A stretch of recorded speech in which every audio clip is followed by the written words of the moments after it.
In the headlines, APC national leader Bola Tinubu coasting to victory at party presidential primary.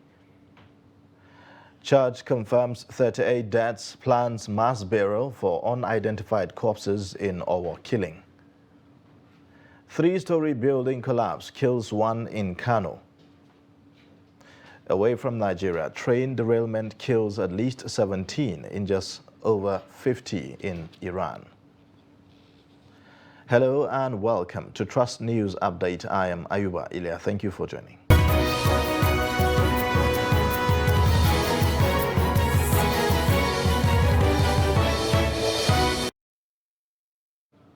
Beginning with the big story of the day, former Lagos State Governor and national leader of the All Progressives Congress, Ahmed Bola Tinubu, is leading with the highest number of votes at the party's presidential primary in Abuja, even though the counting has not been concluded.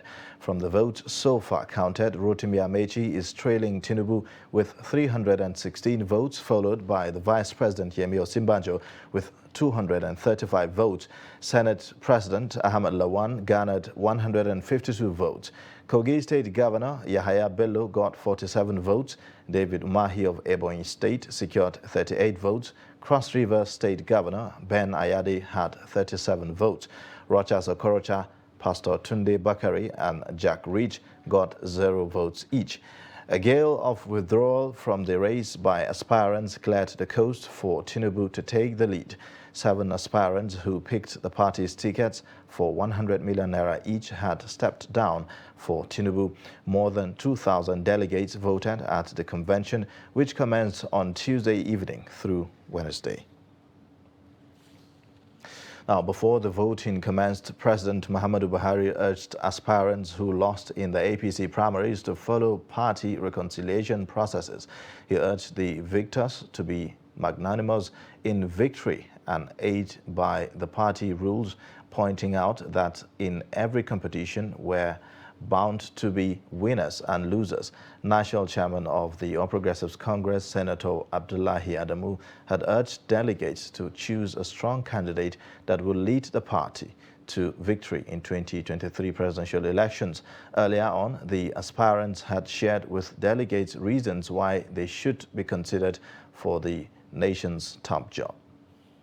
The critical task ahead of Abdullahi Adamu-led National Working Committee remains to continue to forge for the unity of purpose among party members and to keep securing needed compromises in the interest of our great party. I enjoin you all to be fair to all and to create a level playing field for all the presidential aspirants in the coming crucial party exercise. Please follow due process in all the party decisions, and I call on all party members, particularly the party officials and the delegates, to abide by all extant laws, rules, and regulations, and to consider voting for the presidential candidate with the best chances of securing victory for our great party in the coming general elections. Unity is the only glue that can hold our party together. It should go without saying that we cannot go into the general elections next year and expect to remain in Aso Rock without putting our house in order.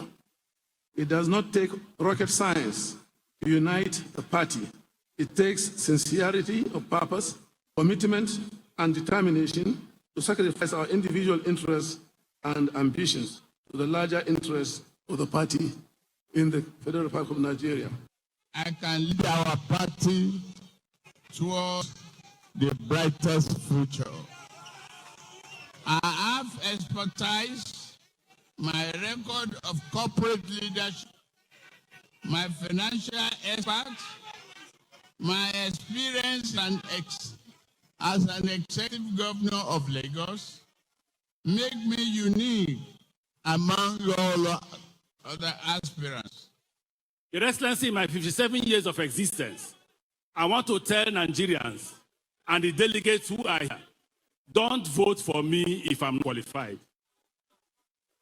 Your Excellency, I want this debate or discussion or campaign to be about our referendum, to be a referendum on our performance. Your Excellency, I am the most experienced of all the candidates. We have already, in this administration, the administration of President Muhammadu Buhari, begun the most ambitious infrastructure investment in the history of our country. It is for these reasons that I, Oluyemi Oluleke Osinbajo, by the grace of God, Vice President of the Federal Republic of Nigeria, present myself to you, our distinguished delegates, for your consideration as the presidential candidate of our great party, the APC.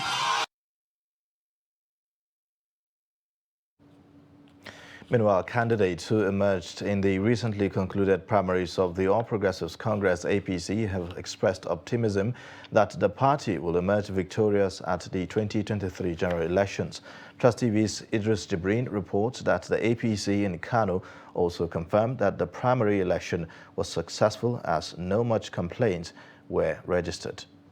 There is no doubt that 2023 may likely be the toughest political season in Kano history, with the atmosphere already becoming tense. Although many residents expect a change, but the ruling All Progressive Congress believes that they are off for it come 2023. During the 2015, it was Konkoso Ganduje against Malam Ibrahim Shekarau. Then 2019, it was Shekarau Ganduje against Konkoso. Now it was Shekarau Konkoso against Dr. Abdullahi Umar Ganduje. Dr. Abdullahi Umar Ganduje has done so many things that the good people of Kano State will never forget about him. So I'm telling you that His Excellency is going to have the support of the people of Kano State, and APC is going to win the election. According to some candidates of the party, despite the current political situation in the country, APC is more than ready to provide meaningful change across Kano State. No another any parties when you can join it with APC in Kano, because of no any another, because of PDP they are already out. Secondly, this is a new party, what you call them, and I don't know how NNPP is a new, and majority, if you for history, Kano cannot take any new party. Politics, there are problems here and there. Some people are aggrieved, so you need to sit down with them, understand their problems, persuade them, apologize where necessary, so that they will come and team up with the party to ensure success. So I think what is the task ahead now is to ensure that we have go around nook and cranny of the constituency to win the support of the electorates, not only people in APC, but even other people in other political parties. Meanwhile, as at the time of electoral panel sitting in Kano, officials say there is no much complaint regarding the conduct of the primary, which in itself is a sign of success. A panel of appeal was constituted by the national body, and they are here at the national state headquarters receiving complaint. After receiving complaint, they will evaluate all the complaint.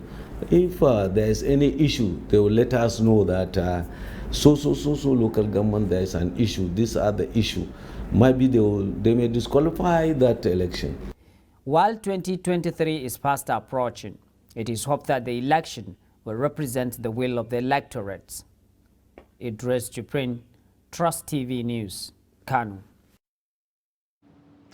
Staying with politics, about 300 members of the ruling All Progressives Congress APC in Katsina State in Katsina local government area of Katsina State have decamped to the opposition People's Democratic Party, PDP. The party faithful accused the leadership of the APC in Katsina local government of exploitation and lack of reward system. Abdullahi Ahmadi has the details. The massive cross-carpeting is coming barely few days after the conduct of the party's primaries, which was presumed by many as a free, fair and acceptable exercise. But it obviously is not so. These decampees are boasting that they are moving over to the opposition PDP is just a tip of the iceberg, as many of their aggrieved members will soon join them in the PDP. You are welcome to the fold of PDP. You are as good as all other members of the party. In PDP, your rights and privileges are assured. You will have equal rights and opportunity. These aggrieved APC members who are throwing their weight behind the PDP were drawn from Kudutu ward in Katsina local government area alone. They say the APC is either not ready to lead or lacks the capacity, goodwill and political will to chart a course for others to follow. In other words, the damning verdict is that the ruling party has failed its members in all ramifications.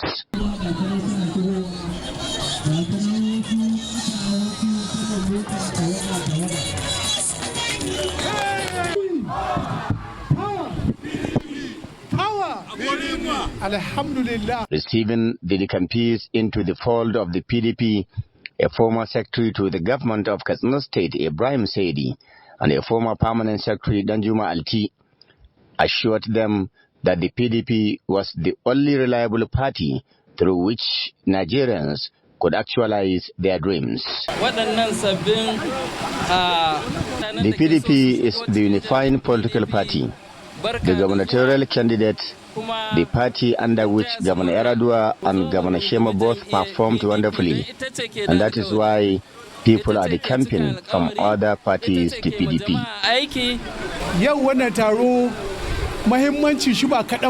We admit about 300 people from APC to PDP, and we expect to be joined by more in this one-rose effort to wrestle power from the ruling All Progressives Congress APC in Katsina State.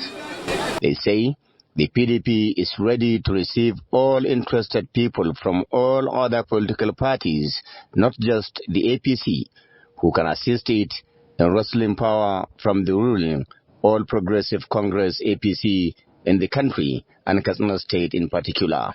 Political watchers are foreseeing a massive wind of inter-party movement blowing, a situation which they project will reach full scale after the conduct of presidential conventions by all parties. Abdullahi Ismail, Trust Television News, Katsina. Senator Suleiman Hunkui has emerged the consensus governorship candidate of the new Nigeria People's Party, NNPP, in Kaduna State ahead of the 2023 general elections. Hunkui, in his acceptance speech, says that he has a comprehensive plan to address the security challenges bedeviling the state in particular and the nation at large. We cannot allow a very few elements to turn the future of our dear state into a cash and carry enterprise. If what was witnessed at the candidate selection process of the APC and PDP in the last few days is anything to go by, and if that the two major political parties have limited our options, the NNPP now brings you hope. Chairman of the Labour Party in Delta State, Tony Nzegu, says that the current litigation against the party's National Working Committee will not distract the party from strategizing on winning the 2023 presidential elections. Nzegu was reacting to a former deputy national chairman of the party, Callistus Okafor, who questioned the legality of the National Working Committee of the party and its executives. He said that the Labour Party has no faction. He added that he believes INEC will conduct a credible election.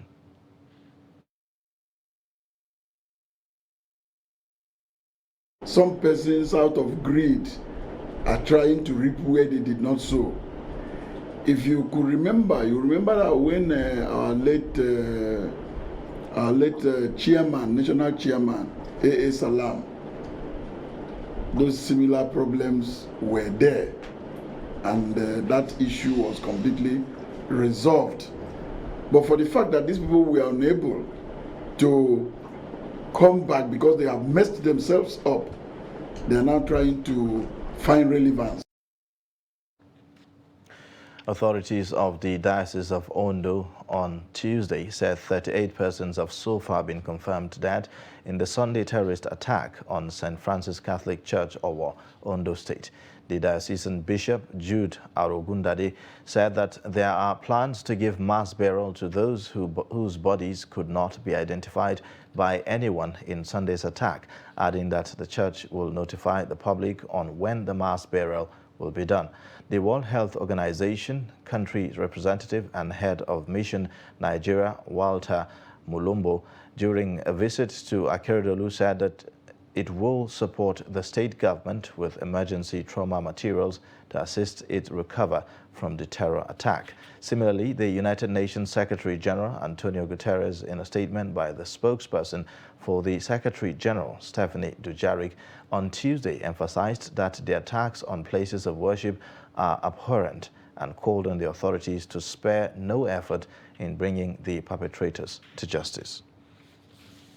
Now, at least one person has been confirmed dead and others critically injured after a three-story building collapsed in Kwari Textile Market in Kano State. Spokesman of the Kano State Fire Service, Saminu Ibrahim, said that the building collapsed while construction work was ongoing at the site. According to the fire service, investigation is still ongoing to determine the cause of the collapse. Unity Road. So we turn out our men and they arrive at the scene of incident. When they arrive, they meet that it's one three-storage building on the process under construction. So it's collapsed. So and we made two people trapped. One we rescue him alive, and the other person we rescue him unconscious, and we convey them to Murtala Muhammad Hospital for medical attention. You're watching the news update on Trust Television. Coming up shortly. Detecting food poisoning. Details and more after the break. Join us again.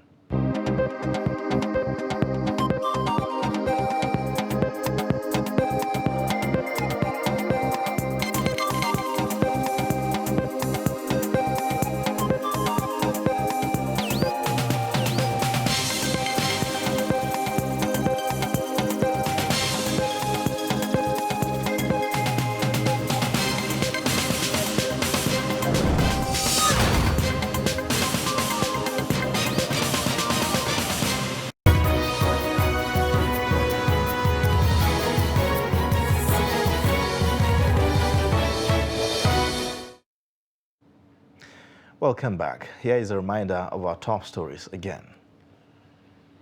APC national leader Bola Tinubu coasting to victory at party presidential primary. Church confirms 38 deaths, plans mass burial for unidentified corpses in Owo killing. Now moving on, Kaduna residents risk exposure to life-threatening diseases because of unkept and unhygienic environment As World Environment Day is marked, Bello Musa reports that residents living close to refuse dump sites call for government intervention to the health challenges facing them. The report. World Environment Day was first celebrated in 1974.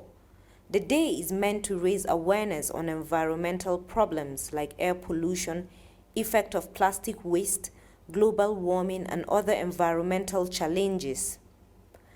As stakeholders meet every year to celebrate the day and reflect on issues affecting the environment, the inhabitants of this building close to a refuse dump are exposed to many diseases as they decry the threat of the refuse to their health.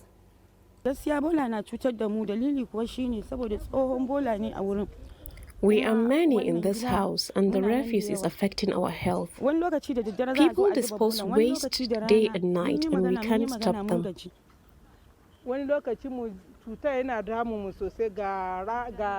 The waste affects us. There are flies everywhere, even in our houses.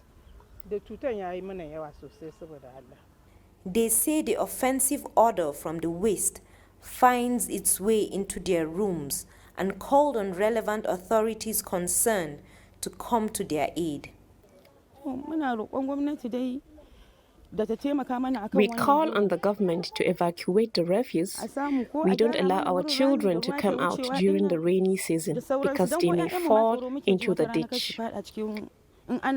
According to stakeholders, man's irregular activities are the primary causative factors that negatively impact the health of the environment in Nigeria. Activities as human beings is creating a lot of problems on this earth, and that's a challenge we need to cover. We have a lot of industries that emit a lot of chemicals. We have a lot of activities that we do at home that created a lot of problems that actually keep the earth getting warm and warm and warm again, and then the climate is actually changing. That the biggest challenge is the environment facing is not because of the government, neither NGO, but rather is from the people themselves. Apart from poor sensitization, inadequate environmental reporting of issues bedeviling the environment is another challenge. This is the essence why we are now trying to get people to be aware that if you have industry, you should be aware that the earth is only one. So when you are emitting, emit what you can control. I believe one, the communities are not being properly sensitized, which is the responsibility of both government and the companies engaged to do these services. The theme of the 2023 World Environment Day is Only One Earth. And stakeholders say for Nigeria to fight environmental challenges, it must adopt 21st century approaches to environmental preservation. Lami Sadiq for Trust TV News, Kaduna. World Food Safety Day is celebrated on the 7th of June every year to draw attention and inspire action to help prevent, detect and manage food-related risk as well as contribute to food security and human health. According to the World Health Organization, WHO, an estimated 420,000 die every year after eating contaminated food. As part of the day's commemoration, Ibrahim Ismail speaks to a food scientist in Gombe on food processing and preservation. The report. The World Health Organization estimates that 600 million cases of foodborne illnesses are recorded annually across the globe, with children under 5 years of age carrying about 40% of the foodborne disease burden, which records no fewer than 125,000 deaths every year. Speaking against the backdrop of World Food Safety Day, a Gombe-based food scientist, Muhammad Bawa, is worried that most Nigerians are prone to foodborne diseases over violations of preservation methods. Because we have perishable food, we have semi-perishable. If you are handling semi-perishable, that means it needs very low temperature in order to take it or to increase the lifespan of that particular product. But if you subjected that semi-perishable to a higher temperature, that means within no time the food will be spoiled and become contaminated.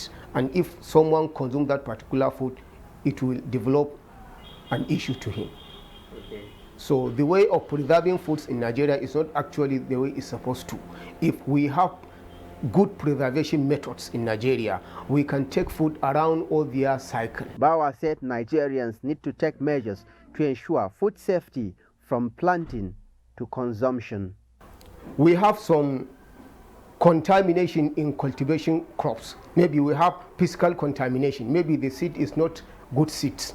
Maybe the type of herbicide or fertilizer that you are applying to the crop is not suitable to the crop. Then in terms of storage and processing, then all these are chain of safety that you are supposed to follow. Nigerians are now advocating for the passage of the National Food Safety and Quality Bill drafted in 2018. If assented into law, the National Food Safety and Quality Bill will sanitize and safeguard the health of Nigerians by instilling quality control and responsibility in the food business space and compel operators to prioritize the health and safety of Nigerians. From Gombe, Ibrahim Ismail reporting for Trust TV. Reports says that former Lagos State Governor and national leader of the All Progressives Congress, Ahmed Bola Tinubu, has been declared winner of the APC presidential primary election holding in Abuja. The APC leader, Bola Ahmed Tinubu, scored 1,271 votes, while Rotimi Amechi trailing him with 316 votes, followed by the Vice President Yemi Osinbajo with 235 votes. Senate President Ahmed Lawan garnered 152 votes, while Kogi State Governor Yahya Bello got 47 votes. David Umahi of Ebonyi State secured 38 votes, and Cross River State Governor Ben Ayade had 37 votes. Rochas Okorocha, Pastor Tunde Bakari, and Jack Rich got 0 votes each. A gale of withdrawal from the race by aspirants cleared the coast for Tinubu to win the primaries. 7 aspirants who picked the party's tickets for 100 million naira each had stepped down for Tinubu. More than 2,000 delegates voted at the convention, which commenced on Tuesday evening through Wednesday. And now, away from Nigeria, at least 17 people have died, over 50 others injured after a passenger train derailed in eastern Iran. Authorities say that the number of casualties could rise. 4 of the 7 carriages in the train derailed in the early morning darkness near the desert city of Tabas, about 550 kilometers southeast of the capital, Tehran. Rescue teams with ambulances and helicopters have been deployed to the scene. Reports say that the train collided with an excavator, which could have been part of a repair project near the track. And that's a wrap on Trust News Update. You can watch more by clicking the subscribe button on our YouTube and also connect with us via all social media platforms. I am Ayuba Ilya. Thank you for watching.